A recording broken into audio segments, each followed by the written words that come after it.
ಓಂ ಗುರುದ್ಯೋ ನಮಃ. ಮಾನ್ಯ ಬಂಧುಗಳೇ ನಮಸ್ಕಾರ. ವಾಸ್ತು ಬೈ ಅಶೋಕ್ ರಾವ್, ವಾಸ್ತು ತಜ್ಞರು. ಈ ದಿನದ ಒಂದು ವಿಶೇಷ ಸಂಚಿಕೆ ನೈಋತ್ಯ ಬ್ಲಾಕಿನ ನಿವೇಶನದ ಬಗ್ಗೆ ತಿಳಿದುಕೊಳ್ಳೋಣ. ಯಾಕೆಂತಂದ್ರೆ ಎಲ್ಲರಿಗೂ ನೈಋತ್ಯ ಬ್ಲಾಕಿನ ನಿವೇಶನ ಸಿಕ್ಕಿರಲ್ಲ, ಕೆಲವರು ಸಿಕ್ಕಿರ್ತದೆ, ಆದ್ರೆ ಅದು ವೆರಿ ಪವರ್ಫುಲ್ ಇರುವಂತ ಒಂದು ನಿವೇಶನ. ಈ ನೈಋತ್ಯ ಬ್ಲಾಕ್ ಏನ್ ಹೇಳುತ್ತಪ್ಪ ಅಂತಂದ್ರೆ, ನೈಋತ್ಯ ಬ್ಲಾಕಿಗೆ ಅಧಿಪತಿ ಯಾರು ಬರ್ತಾರೆ? ನಿವೃತ್ತಿ. ನಿವೃತ್ತಿ ಅನ್ನೋ ಒಂದು ರಾಕ್ಷಸ, ಅದಕ್ಕೆ ಅಧಿಪತಿ ಅವರು. ಗ್ರಹಾಧಿಪತಿ ಬಂದು ರಾಹು. ಈಗ ಉದಾಹರಣೆಗೆ ತಗೊಳ್ಳೋಣ ನಿಮ್ಮದೊಂದು ನಿವೇಶನ. ಯಾವಾಗ ನಾವು ನಿವೇಶನದ ಮೇಲೆ ನಾವು ಸ್ಟೋರಿ ಹೇಳಲಿಕ್ಕಾಗತ್ತೆ. ನೋಡಿ, ಇದು ಬಂದು ನಿವೃತ್ತಿ ಅಂದ್ರೆ ಈ ಸ್ಥಾನ, ನೈಋತ್ಯದ ಸ್ಥಾನ ನಿವೃತ್ತಿ. ಇದು ಬಂದು ದಕ್ಷಿಣ ನೈಋತ್ಯ, ಇದು ಬಂದು ಪಶ್ಚಿಮ ನೈಋತ್ಯ. ಈ ದಿಕ್ಕು ಭೂತದಯ ದಿಕ್ಕು ಅಂತ ಹೇಳ್ತೀವಿ. ಯಾಕೆಂದ್ರೆ ಈ ದಿಕ್ಕನ್ನು ನಾವು ಭೂತದಯ ದಿಕ್ಕು. ಈ ದಿಕ್ಕಿನಲ್ಲಿ ವಿಶೇಷವಾಗಿ ಪೂರ್ವಜರ ಆಶೀರ್ವಾದ ಜಾಸ್ತಿ ಇರ್ತದೆ. ಅಂದ್ರೆ ಇಲ್ಲಿ ಯಾವುದೇ ತರದ್ದು ಪ್ರವೇಶ ದ್ವಾರ ಇರೋದಿಲ್ಲ, ಮತ್ತೆ ಇಲ್ಲಿ ಯಾವುದೋ ಹಳ್ಳ ಬಾವಿಗಳು ಮತ್ತೊಂದು ಬರೋದಿಲ್ಲ, ಹೆಚ್ಚಿನ ಜಾಗವನ್ನು ಖಾಲಿ ಬಿಡುವ ಹಾಗಿಲ್ಲ. ಆದ್ರೆ ಇದು ಯಾವುದೇ ಕಾರಣಕ್ಕೂ ಈ ದಿಕ್ಕನ್ನ ಬೆಳೆಸ್ಕೊಳ್ಲಿಕ್ಕೂ ಹೋಗ್ಬಾರ್ದು. ಪಶ್ಚಿಮ ನೈಋತ್ಯ ಮತ್ತೆ ದಕ್ಷಿಣ ನೈಋತ್ಯ. ಇದು ಪಶ್ಚಿಮ ನೈಋತ್ಯವನ್ನು ಬೆಳೆಸ್ಕೊಂಡ್ರೆ ಗಂಡು ಮಕ್ಕಳ ಮೇಲೆ, ಗಂಡು ಸಂತಾನ ಮೇಲೆ, ಮನೆಯ ಮುಖ್ಯಸ್ಥನ ಮೇಲೆ ಸಮಸ್ಯೆ. ಇಲ್ಲೇ ದಕ್ಷಿಣ ನೈಋತ್ಯವನ್ನು ಬೆಳೆಸ್ಕೊಂಡ್ರೆ ಹೆಣ್ಣು ಮಗಳು ಮತ್ತೆ ಆ ಮುಖ್ಯಸ್ಥೆ ಮೇಲೆ ತುಂಬಾ ಒತ್ತಡ ಬರ್ತದೆ. ಹಾಗೆ ಭೂತದಯ ದಿಕ್ಕು ಗತಿಸಿದರ ಪೂರ್ವಜರ ಆಶೀರ್ವಾದ ಇರ್ತದೆ. ಅಂದ್ರೆ ನಾವು ಇವತ್ತು ಯಾವ್ದಾದ್ರು ಇದೀವಿ ಅಂದ್ರೆ ಅದಕ್ಕೆ ಜನ್ಮದಾತರ ಇದ್ದಾರೆ, ವಂಶೋದ್ಧಾರಕರು ಇದ್ದಾರೆ ನಮ್ಗೆ. ಓಕೆನಾ? ಇದನ್ನ ನೀವು ಅರ್ಥ ಮಾಡ್ಕೊಂಡಿರ್ಬೇಕು. ಮತ್ತೆ ಈ ಜಾಗವನ್ನ ತಗ್ಗು ಮಾಡ್ಕೊಳ್ಳೋದಾಗ್ಲಿ, ಬೆಳೆಸ್ಕೊಳ್ಳೋದಾಗ್ಲಿ, ಅಥವಾ ಇಲ್ಲಿ ಏನೇ ಲೋಪದೋಷಗಳು ಮಾಡಿಕೊಂಡ್ರು ಸಮಸ್ಯೆ. ಆದ್ರೆ ಅಳವಡಿಸ್ಕೊಂಡ್ರೆ ಈಶಾನ್ಯಕ್ಕಿಂತ ಕಡಿಮೆ ಜಾಗ ಇಲ್ಲಿ ಕಡಿಮೆ ಇರಬೇಕು, ಈಶಾನ್ಯದಲ್ಲಿ ಜಾಸ್ತಿ ಇರಬೇಕು. ಯಾವುದೇ ಕಾರಣಕ್ಕೂ ಬೆಳೆದಿರಬಾರ್ದು, ಸಮತಟ್ಟಾಗಿರ್ಬೇಕು ಅಥವಾ ಎತ್ತರವಾಗಿರ್ಬೇಕು. ತಗ್ಗಂತೂ ಯಾವುದೇ ಕಾರಣಕ್ಕೂ ಮಾಡ್ಕೊಂಡ್ರೆ, ಈ ಜಾಗ ಏನಾದ್ರು ತಗ್ಗು ಬಂತು ಅಂದ್ರೆ ಆ ಮನೆಯ ಮುಖ್ಯಸ್ಥನಿಗೆ ಆರ್ಥಿಕ ಸಂಕಷ್ಟ, ಅನಾರೋಗ್ಯ, ಗಂಡ ಹೆಂಡತಿ ಮಧ್ಯೆ ಮನಸ್ತಾಪ. ಹಾಗಾಗಿ ಇಲ್ಲಿ ವಾಸ್ತು ಭಗವಂತನ ಒಂದು ಪಾದಗಳು, ಪುಷ್ಟಗಳು ಈ ಜಾಗದಲ್ಲಿ ನೆಲೆಯಾಗಿರ್ತದೆ. ಇದನ್ನು ತಿಳ್ಕೊಂಡಿರ್ಬೇಕು. ಯಾಕೆಂದ್ರೆ ಭಾರವನ್ನ ಹೊರುವಂತ ಒಂದು ಜಾಗ ಈ ಜಾಗ. ಹಾಗಾಗಿ ಇದ್ರ ವಿಶೇಷತೆ ತಿಳ್ಕೊಳ್ಳೋಣ. ಮತ್ತೆ ಇಲ್ಲಿ ಸರಿಯಾಗಿದ್ರೆ ಆ ಮನೆಯ ಮುಖ್ಯಸ್ಥನಿಗೆ ಆರೋಗ್ಯವಾಗಿಂತ ಇರ್ತಾರೆ, ಹಣಕಾಸಿನ ಅಭಿವೃದ್ಧಿ ಹೊಂದ್ತಾರೆ, ಅವರ ಒಂದು ವಂಶಾಭಿವೃದ್ಧಿ ಚೆನ್ನಾಗಿ ಆಗ್ಲಿಕ್ಕೆ ಸಹಕಾರಿಯಾಗುತ್ತೆ.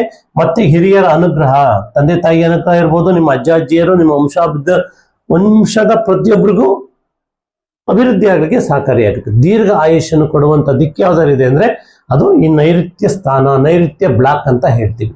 ಈ ಬ್ಲಾಕ್ ಅನ್ನ ಪರಿಪೂರ್ಣ ಅಳವಡಿಸ್ಕೊಳ್ಬೇಕು. ಯಾಕೆಂತಂದ್ರೆ ಇಲ್ಲಿ ಎಲ್ಲಾ ರೀತಿಯ ಬಲವನ್ನು ತಂದು ಕೊಡೋದೇ ಇದು. ಒಂದು ವೇಳೆ ಇಲ್ಲಿ ಲೋಪದೋಷಗಳಾಗಿದ್ದಾಗ ಏನಪ್ಪಾ ಮಾಡ್ಬೋದು ಅಂದ್ರೆ, ಇಲ್ಲಿ ರೋಗ ರುಜಿನಗಳ ಗೂಡಾಗುತ್ತೆ. ಮನೆಯ ಮುಖ್ಯಸ್ಥನಿಗೆ ಗಂಡ ಹೆಂಡತಿ ಮಧ್ಯೆ ಮನಸ್ತಾಪಗಳು, ಅನಾರೋಗ್ಯ, ಆರ್ಥಿಕ ಸಂಕಷ್ಟ, ನಿಮ್ಮ ಒಂದು ಪೂರ್ವಜರ ಆಶೀರ್ವಾದ ಇರೋದಿಲ್ಲ, ನಿಮ್ಮ ಮನೆದೇವರ ಕುಲದೇವರ ಆಶೀರ್ವಾದ. ಯಾಕೆಂದ್ರೆ ಲೋಪದೋಷಗಳು ಬಂದಾಗ ಗ್ರಹಾಧಿಪತಿ ಬಂದು ರಾಹು, ಹಾಗೆ ಅಧಿಪತಿ ಬಂದು ನಿವೃತ್ತಿ. ಈ ಎರಡನ್ನು ತೆಗೆದುಕೊಂಡು ಕಾಂಬಿನೇಷನ್ ತಗೊಳ್ಬೇಕು. ಈ ಜಾಗ ಯಾವುದೇ ಕಾರಣಕ್ಕೂ ಬೆಳೆಸ್ಕೊಳ್ಳಬಾರ್ದು, ಕಟ್ಟಾಗ್ಲೂಬಾರ್ದು. ಆಗೇನಾದ್ರು ಆಯ್ತು ಅಂದಾಗ ಅನೇಕ ಸಮಸ್ಯೆಗಳನ್ನ ಗುರಿ ಮಾಡುತ್ತೆ. ಇದು ಮೇನ್ ಮನೆ ಮುಖ್ಯಸ್ಥನ ಮೇಲೆ ಪ್ರಭಾವ ಬೀರುವಂತ ಈ ದಿಕ್ಕು. ಈ ದಿಕ್ಕಿನ ವಿಶೇಷತೆ ಹೀಗಿದೆ. ಆದ್ರೆ ಸರಿಯಾಗಿತ್ತು ಅಂದ್ರೆ ರಾಹು ಸಾಮಾನ್ಯರಲ್ಲ, ಎಲ್ಲ ಐಶ್ವರ್ಯವನ್ನು ಕೊಡ್ತಾರೆ.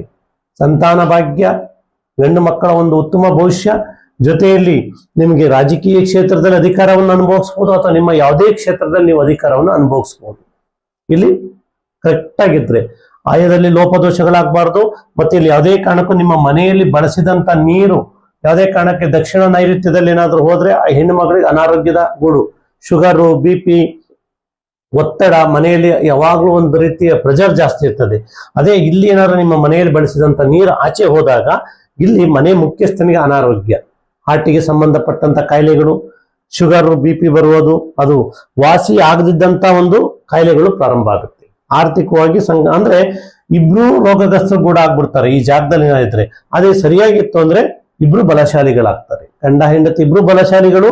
ನಿಮ್ಮ ಮಕ್ಕಳು ಮಾತ್ರ ಉತ್ತಮವಾದಂತ ಸ್ಥಾನಮಾನದಲ್ಲಿ. ಯಾಕೆಂದ್ರೆ ಉದ್ಯೋಗವನ್ನ, ನಮ್ಮ ಒಂದು ಎಜುಕೇಶನ್ ಅನ್ನ, ಅಧಿಕಾರವನ್ನ, ಸಾಂಸಾರಿಕ ಜೀವನವನ್ನ, ಧೈರ್ಯ, ಬಲ, ಬುದ್ಧಿ ಎಲ್ಲದನ್ನು ಕೊಡುವುದು ನೈಋತ್ಯ ಬ್ಲಾಕಿನ ಒಂದು ನಿವೇಶನ.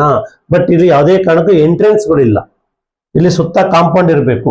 ಒಂದು ವೇಳೆ ದಕ್ಷಿಣದ ಒಂದು ಯಾವ್ದಾದ್ರು ರೋಡ್ ಕೂತಿದೆ ಅಂದ್ರೆ, ದಕ್ಷಿಣ ನೈಋತ್ಯದ ರೋಡ್ ಕೂತು ಆ ಮನೆಯ ಮುಖ್ಯಸ್ಥೆಗೆ ದೊಡ್ಡ ಗಂಡಾಂತರವನ್ನು ತಂದು ಕೊಡ್ತದೆ.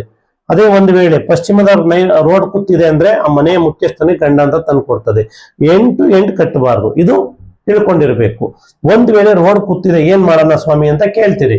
ಆಗೇನ್ ಮಾಡ್ಬೇಕು ಅಂದ್ರೆ, ನೀವು ಮನೆಯನ್ನ ಕಟ್ಟಬೇಕಾದ್ರೆ ಪರಿಪೂರ್ಣವಾದಂತ ಕಾಂಪೌಂಡ್ ಬರಲೇಬೇಕು. ದಕ್ಷಿಣದಲ್ಲಿ 1.5 ಅಡಿ, ಇಲ್ಲಿ ಪಶ್ಚಿಮದಲ್ಲಿ ನಿಮಗೊಂದು 1.5 ಅಡಿ ಕಾಂಪೌಂಡ್. ಯಾಕಂದ್ರೆ ಈ ರೋಡ್ ಕೂತೇನಾದಿದ್ದಾಗ ಆ ಲೋಪದೋಷಗಳನ್ನು ಹೊಡೆದಾಕುತ್ತೆ. ನೀವು ರೋಡ್ ಕೂತಿದೆ ಮನೆ ಕಟ್ಕೊಂಡ್ರಿ, ನಂತರ ಇಲ್ಲಿ ಬೇಡವಾಗಿದ್ದನ್ನ ಅದಳವಡಿಸ್ಕೊಳ್ಳಿ ಇದಳವಡಿಸ್ಕೊಳ್ಳಿ, ನಿಮಗೆ ತಾತ್ಕಾಲಿಕ ಪರಿಹಾರ ಆಗುತ್ತೆ, ಬಟ್ ನಿಮ್ಮ ಮಕ್ಕಳಿಗೆ ಆಗ್ಬೇಕಲ್ಲ. ಇದೊಂದು ಗಮನದಲ್ಲಿ ಇಟ್ಕೊಳ್ಳಿ. ಯಾಕೆಂತಂದ್ರೆ ಮನೆ ಕಟ್ಟೋ ವಿಚಾರದಲ್ಲಿ ನೀವು ದುಡುಕಿದ್ದೇ ಆದಾಗ ನಿಮ್ಮ ಜೀವನದಲ್ಲಿ ಬರಬೇಕಾದಂತ ಅನುಭವಿಸ್ಬೇಕಾದಂತ ಆ ಸುಖ ಸಂಪತ್ತು ಐಶ್ವರ್ಯಗಳನ್ನ ಕಳ್ಕೊಳ್ತೀರಿ. ವಾಸ್ತು ಸಮ್ಮತ ನೀವು ಮನೆ ಕಟ್ಟಿದಾಗ ನಿಮಗೆ ಎಲ್ಲಾ ಸುಖ ನೋಡಿ, ಪಂಚ ಸುಖಗಳು ಅಂತ ಇದೆ. ಆ ಪಂಚ ಸುಖಗಳನ್ನು ನೀವು ಅನುಭವಿಸ್ತೀರಿ. ಇದು ಬ್ರಹ್ಮಸ್ಥಾನ, ಇದು ಪೂರ್ವ, ಇದು ದಕ್ಷಿಣ, ಇದು ಉತ್ತರ, ಇದು ಪಶ್ಚಿಮ. ಯಾಕೆ ಇದು ಬಂದು ನೈಋತ್ಯ, ಇದು ಬಂದು ಆಗ್ನೇಯ, ಇದು ಬಂದು ಈಶಾನ್ಯ, ಇದು ಬಂದು ವಾಯುವ್ಯ. ಇದು ಬ್ರಹ್ಮಸ್ಥಾನ, ಶಿವಶಕ್ತಿಯ ಸ್ಥಾನ, ಶಕ್ತಿಯ ಸ್ಥಾನ. ಶಿವಶಕ್ತಿಯ ಎನರ್ಜಿ ಎಷ್ಟು ಇಂಪಾರ್ಟೆಂಟು, ಆಯಾ ದಿಕ್ಕುಗಳ ಎನರ್ಜಿನೂ ಅಷ್ಟೇ ಇಂಪಾರ್ಟೆಂಟು. ಯಾಕೆಂತಂದ್ರೆ ಇಲ್ಲಿ ಎಲ್ಲಾ ದಿಕ್ಕನ್ನು ತೆಗೆದುಕೊಂಡಾಗ ನಮಗೆ 16 ದಿಕ್ಕುಗಳು ಬರ್ತದೆ. ಹಾಗೆ ಭೂಮಿನೂ ಸಹ ಒಂದು ದಿಕ್ಕು, ಆಕಾಶನೂ ಒಂದು ದಿಕ್ಕು, ಟೋಟಲ್ 18 ದಿಕ್ಕುಗಳಾಗತ್ತೆ. ಹಾಗಿದ್ದಾಗ ದಿಕ್ಕಿಗೆ ಅನುಗುಣವಾಗಿ, ಆಯಕ್ಕೆ ಅನುಗುಣವಾಗಿ, ವಾಸ್ತುವಿಗೆ ಅನುಗುಣವಾಗಿ ನೀವು ಪರಿಪೂರ್ಣ ನೈಋತ್ಯ ಸ್ಥಾನವನ್ನು ನೀವು ಸರಿಯಾಗಿ ನೀವು ಅಳವಡಿಸ್ಕೊಂಡಿದ್ದಾಗ ಆ ಪಂಚ ಸುಖಗಳನ್ನು ಅನುಭವಿಸ್ಬೋದು. ಇಲ್ಲಾಂದ್ರೆ ನಾವು ಒಂದು ನಮ್ಮ ಹತ್ರ ಇರ್ತದೆ, ಇನ್ನೊಂದು ಕಳ್ಕೊಂಡಿರ್ತೀವಿ. ಹಣ ಇರ್ತದೆ, ಆರೋಗ್ಯ ಇರಲ್ಲ, ಅಥವಾ ಆರೋಗ್ಯ ಇರ್ತದೆ, ಹಣ ಇರಲ್ಲ. ಹಣ ಆರೋಗ್ಯ ಒಂದು ವೇಳೆ ಎರಡೂ ಕೈ ಕೊಟ್ಟಾಗ ಗಂಡ ಹೆಂಡತಿ ಸಂಬಂಧ ಚೆನ್ನಾಗಿರಲ್ಲ, ಅಥವಾ ನಿಮ್ಮ ಮಕ್ಕಳ ಭವಿಷ್ಯ ಚೆನ್ನಾಗಿರಲ್ಲ, ಅಥವಾ ನಿಮ್ಮ ಮಕ್ಕಳಿಗೆ ಸಮಸ್ಯೆಗಳು ಏನಾದ್ರೂ ಇದೇನು ಲೋಪದೋಷಗಳಾದ್ರೆ ಅಕಾಲಿಕ ಮರಣಗಳು ಸಾಧ್ಯತೆ ಜಾಸ್ತಿ. ಅದು ಯಾರಿಗೆ ಯಾವ ರೂಪದಲ್ಲಿ ಬರ್ತದೋ ಗೊತ್ತಿಲ್ಲ. ಆಯುಷ್ ಪ್ರಾಪ್ತಿ ಆಗೋದು ಕಡಿಮೆ ಆಗುತ್ತೆ, ಆಯುಷ್ ಪ್ರಾಪ್ತಿ ಆಗೋದಿಲ್ಲ. ಇದೊಂದು ನೆನ್ಪಿಟ್ಕೊಳ್ಬೇಕು. ಈ ಬ್ಲಾಕ್ ಅನ್ನ ತುಂಬಾ ಚೆನ್ನಾಗಿ ಕೇರ್ ಮಾಡಿದ್ದೆ ನೀವು ಆಗಿದ್ದೇ ಆದಾಗ ನಿಮ್ಮ ಎಲ್ಲ ಸಂಪತ್ತನ್ನ ನೀವು ಅನುಭವಿಸ್ಬೋದು. ಇದು ನೈಋತ್ಯ ದಿಕ್ಕಿನ ಪವರ್ಫುಲ್ ಸ್ಥಾನ. ಈಶಾನ್ಯದಲ್ಲಿ ಈಶ್ವರ, ಇಲ್ಲಿ ರಾಹು, ಇಲ್ಲಿ ಗುರು ಸಂಗಡ ಕೇತು. ಯಾಕೆಂದ್ರೆ ಕೇತು ಆಜ್ಞಾಪಾಲಕ, ಗುರುವಿನ ಎಲ್ಲ ಮಾತನ್ನು ಕೇತು ಕೇಳಿ ಇಲ್ಲಿರುವಂತ ಅಷ್ಟು ಏನೇನು ಲೋಪದೋಷಗಳು ಇದನ್ನೆಲ್ಲ ಹೊರದಬ್ತಾರೆ. ಹಾಗಿದ್ದಾಗ ಯಾಕೆ ನಾವು ಈಶಾನ್ಯದಲ್ಲಿ ಹೆಚ್ಚು ಜಾಗ ಖಾಲಿ ಬಿಡಬೇಕು ಅಂದ್ರೆ, ಈಶಾನ್ಯದಲ್ಲಿ ಸ್ವಲ್ಪ ಹೆಚ್ಚು ಖಾಲಿ ಜಾಗ ಇರಬೇಕು, ಇಲ್ಲಿ ಕಡಿಮೆ ಇರಬೇಕು. ಇದು ಭೂತದಯ ದಿಕ್ಕು. ಹಾಗೆ ಭಾರವನ್ನು ಹೊರುವಂತ ದಿಕ್ಕು.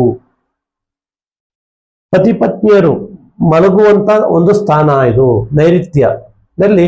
ಮಾಸ್ಟರ್ ಬೆಡ್ರೂಮ್ ಮಾಡಿಕೊಂಡು ದಕ್ಷಿಣಕ್ಕೆ ತಲೆ ಹಾಕಿ ಮಲಗೋದ್ರಿಂದ ಆ ಮನೆಯಲ್ಲಿ ಯಜಮಾನ ಅಥವಾ ಯಜಮಾನಿಗಿತ್ತು ಯಾರಿದ್ರು ನೆಮ್ಮದಿಯಿಂದ ಜೀವನ ಮಾಡ್ತಾರೆ, ಸಮೃದ್ಧಿಯಾಗಿರ್ತಾರೆ, ಕೊನೆ ತನಕ ಅನ್ಯೂನ್ಯವಾಗಿರ್ತಾರೆ.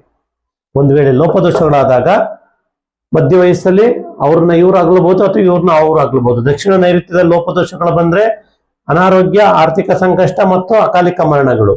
ಪಶ್ಚಿಮ ನೈಋತ್ಯದಲ್ಲಿ ಸಮಸ್ಯೆಗಳು ಬಂದ್ರೆ ಅನಾರೋಗ್ಯ, ಆರ್ಥಿಕ ಸಂಕಷ್ಟನೂ ಆಗ್ಬೋದು, ಅಥವಾ ಅಕಾಲಿಕ ಮರಣಗಳು ಆಗೋದು, ಗುಪ್ತ ರೋಗಗಳು ಬರುವ ಸಾಧ್ಯತೆ ಜಾಸ್ತಿ ಇರ್ತದೆ. ಯಾಕೆ ಇದನ್ನ ನಾನು ರೌಂಡ್ ಅಪ್ ಮಾಡಿ ಹೇಳ್ತೀನಿ ಅಂತಂದ್ರೆ, ಪರಿಪೂರ್ಣವಾದಂತ ಬಲ ತಂದು ಕೊಡುವಂತ ಒಂದು ಇದು.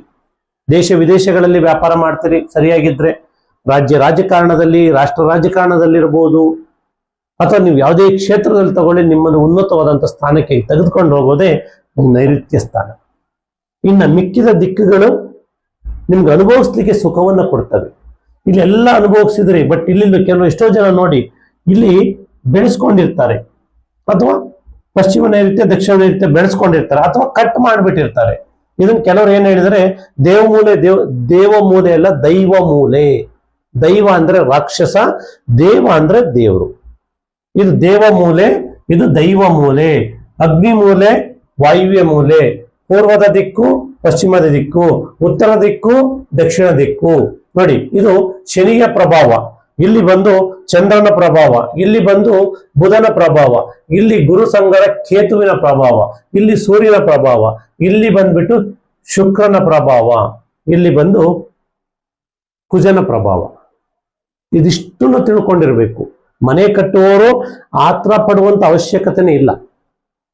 6 ತಿಂಗಳು ಲೇಟ್ ಆಗಿ ಹೋದ್ರೂ ಪರವಾಗಿಲ್ಲ, ಮನೆ ಕಟ್ಟುವಾಗ ಬಹಳ ಜಾಗ್ರತೆಯಿಂದ ಕಟ್ಟಿ. ಕಾಂಪೌಂಡ್ ಇರ್ಲಿಕ್ಕೇ ಬೇಕು. ಮನೆ ಸ್ವಲ್ಪ ಚಿಕ್ಕದಾದ್ರೂ ತೊಂದರೆ ಇಲ್ಲ, ಬಟ್ ನೀವೇನು ಗಳಿಸಿದಿರಲ್ಲ ಅಷ್ಟೂ ಸಂಪತ್ತನ್ನ ನೀವು ಅನುಭವಿಸಿ ನಿಮ್ಮ ಮಕ್ಕಳಿಗೆ, ನಿಮ್ಮ ಮೊಮ್ಮಕ್ಕಳಿಗೆ ಆಸ್ತಿಯನ್ನ ಬೇಕಾದಷ್ಟು ಮಾಡಿರ್ತೀರಿ. ಅದೇ ಲೋಪದೋಷಗಳಾದ್ರೆ ನಿಮ್ಮಲ್ಲೇ ಅನಾರೋಗ್ಯ, ನಿಮ್ಮಲ್ಲೇ ಹಣ ಇದ್ರೂ ನೆಮ್ಮದಿ ಇರೋದಿಲ್ಲ, ಇವೆಲ್ಲ ಸಮಸ್ಯೆಗಳು ಬರುತ್ತೆ. ಮಾನ್ಯ ಬಂಧುಗಳೇ, ದಯಮಾಡಿ ನೈಋತ್ಯ ದಿಕ್ಕನ್ನು ಕಡೆಗಣಿಸಬೇಡಿ. ಗ್ರಹಾಧಿಪತಿ ಇನ್ನೊಮ್ಮೆ ಹೇಳ್ತಾ ಇದ್ದೀನಿ, ಗ್ರಹಾಧಿಪತಿ ಬಂದು ರಾಹು, ದಿಕ್ಪಾಲಕ ಬಂದು ನಿವೃತ್ತಿ. ಇದು ಪರಿಪೂರ್ಣವಾದಂತ ಪವರ್ಫುಲ್ ಜಾಗ. ಹಾಗಂತ ಹೇಳ್ತಾ ಈ ಜಾಗವನ್ನ ಕಟ್ ಮಾಡ್ಲಿಕ್ಕೆ ಹೋಗ್ಬೇಡಿ, ಬೆಳೆಸ್ಲಿಕ್ಕೆ ಹೋಗ್ಬೇಡಿ. ಓಕೆನಾ? ಆ ತರ ಮಾಡಿಕೊಂಡು ಪರಿಪೂರ್ಣ ಮನೆ ಕಟ್ಟಿ ಸಮೃದ್ಧಿಯನ್ನು ಹೊಂದಿ ನೀವು ಸಹ ಸಮಾಜದಲ್ಲಿ ಎಲ್ಲ ಸ್ಥಾನಮಾನ ಗೌರವ ನಿಮಗೆ ಸಿಗಲಿ ಅಂತ ಹೇಳ್ತಾ ಎಲ್ಲರಿಗೂ ನಮಸ್ಕಾರ. Thank you very much. ನನ್ನ ಕಾರ್ಯಕ್ರಮವನ್ನು ನೋಡಿದಂಥವ್ರು, ನಿಮ್ಗೆ ಇಷ್ಟವಾದಂಥವ್ರು ಕಮೆಂಟ್ ಮಾಡಿ, ಲೈಕ್ ಮಾಡಿ, ಶೇರ್ ಮಾಡಿ, ಸಬ್ಸ್ಕ್ರೈಬ್ ಮಾಡ್ಕೊಳ್ಳಿ ಅಂತ ಹೇಳ್ತಾ ಇದ್ದೀನಿ. ಮಾಡಿಕೊಂಡು ನಮಗೂ ಸಹ ಬೆಳೆಸಿ. ನಮಗೆ ಗೊತ್ತಿರುವಂತ ಈ ಒಂದು ನ್ಯಾಚುರಲ್ ಶಾಸ್ತ್ರ ಇದು ನೋಡಿ. ಪ್ರತಿಯೊಂದಕ್ಕೂ ಒಂದು ಸೈನ್ಸ್ ಇದೆ, ಹಾಗೆ ಪ್ರತಿಯೊಂದಕ್ಕೂ ಸಹ ಒಂದು ಗಣಿತ ಶಾಸ್ತ್ರ ಇದೆ. ವಿಜ್ಞಾನ ಶಾಸ್ತ್ರ, ಗಣಿತ ಶಾಸ್ತ್ರದ ಮೇಲೇನೆ ನಮ್ಮ ಲೈಫ್ ನಿಂತ್ಕೊಂಡಿರೋದು. ಲೆಕ್ಕಾಚಾರ ಕರೆಕ್ಟ್ ಆಗಿರ್ಬೇಕು. ಸೈನ್ಸ್ ಅಲ್ಲೂ ಸಹ ಒಂದು ವಿಜ್ಞಾನವನ್ನು ತಿಳ್ಕೊಂಡಿರ್ಬೇಕು. ಅವಾಗಲೇ ವಿಜ್ಞಾನ ತಿಳ್ಕೊಂಡಿದ್ರೆ ಜ್ಞಾನಿಗಳಾಗ್ತೀವಿ. ಲೆಕ್ಕಾಚಾರಗಳನ್ನು ತಿಳಿದುಕೊಂಡಿದ್ರೆ ನಾವು ಲೆಕ್ಕ ಪರಿಶೋಧಕರಾಗ್ತೀವಿ. ಆ ಎರಡನ್ನೂ ಬ್ಯಾಲೆನ್ಸ್ ಮಾಡೋದ್ರಿಂದ ಬೇರೆ ಎಲ್ಲದನ್ನು ನಾವು ಸರಿಯಾದ ಪ್ರಮಾಣದಲ್ಲಿ ಬ್ಯಾಲೆನ್ಸ್ ಮಾಡ್ಬೋದು. ಯಾರು ಭಯ ಪಡುವಂತ ಅವಶ್ಯಕತೆ ಇಲ್ಲ. ಒಳ್ಳೆಯ ಸ್ಥಾನ, ಒಳ್ಳೆಯ ದಿಕ್ಕು. ಆದ್ರೆ ರೋಡ್ ಕೂತಿರಬಾರ್ದು. ರೋಡ್ ಕೂತಿತ್ತಂದ್ರೆ ಕಾಂಪೌಂಡೇ ನಿಮ್ಮನ್ನ ರಕ್ಷಣೆ ಮಾಡುತ್ತೆ ವಿನಃ ನಿಮ್ಮನ್ನು ಮತ್ತೆ ಯಾವುದೇ ಅಳವಡಿಕೆಗಳು ನಿಮ್ಮನ್ನ ಕ್ಷಣಿಕದಲ್ಲಿ ರಕ್ಷಣೆ ಮಾಡುತ್ತೆ. ಮುಂದೆ ನಿಮ್ಮ ಮಕ್ಕಳು, ನಿಮ್ಮ ಮರಿಮಕ್ಕಳು, ಮೊಮ್ಮಕ್ಕಳಿಗೆಲ್ಲ ರಕ್ಷಣೆ ಬೇಕು ಅಂದ್ರೆ ನೀವು ಕಾಂಪೌಂಡ್ ಹಾಕೊಳ್ಳಿಕ್ಕೆ ಬೇಕು, ಅಥವಾ ಬಲವಾದ ಮರಗಳನ್ನ ನೆಡಬೇಕು. ಯಾಕೆಂದ್ರೆ ಈ ಜಾಗದಲ್ಲಿ ನೀವು ಕಾಂಪೌಂಡ್ ಹಾಕಿ ಬಲವಾದ ತೆಂಗಿನ ಮರಗಳು, ಅಂದ್ರೆ ಹೆಚ್ಚು ಆಯುಷ್ ಇರುವಂತ ಮರಗಳನ್ನು ನೆಡಬೇಕು. ಅಂದ್ರೆ ತೆಂಗಿನ ಮರನೇ ನಮಗೆ ಹೆಚ್ಚು ಆಯುಷ್ ಇರುವಂತ ತೆಂಗಿನ ಮರಗಳು ಒಳ್ಳೆಯ ಫಲಗಳನ್ನು ಕೊಡ್ತದೆ, ಜೊತೆಯಲ್ಲಿ ಹೆಚ್ಚು ಆಯುಷ್ ಇರ್ತದೆ. ಅದೇ ನೀವು ಬೇರೆ ಮರಗಳನ್ನ ನೀವು ನಟ್ಕೊಂಡಾಗ ಅಂತ ಒಂದಿರಲ್ಲ. ಹಾಗಾಗಿ ಬಹಳ ಯೋಚನೆ ಮಾಡಿ ಮನೆಯನ್ನು ಕಟ್ಟಿ. ಹಳ್ಳ ತಗ್ಗುಗಳು ಬರಬಾರ್ದು, ನೀರು ಈ ಜಾಗದಲ್ಲಿ ಹರಿಬಾರ್ದು. ಇನ್ನೊಮ್ಮೆ ನಿಮಗೆ ಎಚ್ಚರಿಸ್ತಾ ಇದ್ದೀನಿ. ನಂತರ ಪರಿಪೂರ್ಣವಾದ ಸ್ಥಾನಮಾನವನ್ನು ಇಟ್ಕೊಂಡು ಉಚ್ಚ ಸ್ಥಾನದಲ್ಲಿ ಪ್ರವೇಶ ದ್ವಾರಗಳಿಟ್ಟುಕೊಂಡು ಒಳ್ಳೆಯ ರಾಜಯೋಗದಲ್ಲಿ ಪೂಜೆ ಪ್ರಾರಂಭ ಮಾಡಿ, ಮನೆಯನ್ನು ಪ್ರಾರಂಭ ಮಾಡಿ ಸಮೃದ್ಧಿಯನ್ನು ಹೊಂದಿ ಅಂತ ಹೇಳ್ತಾ ಎಲ್ಲರಿಗೂ ನಮಸ್ಕಾರ. Thank you very much.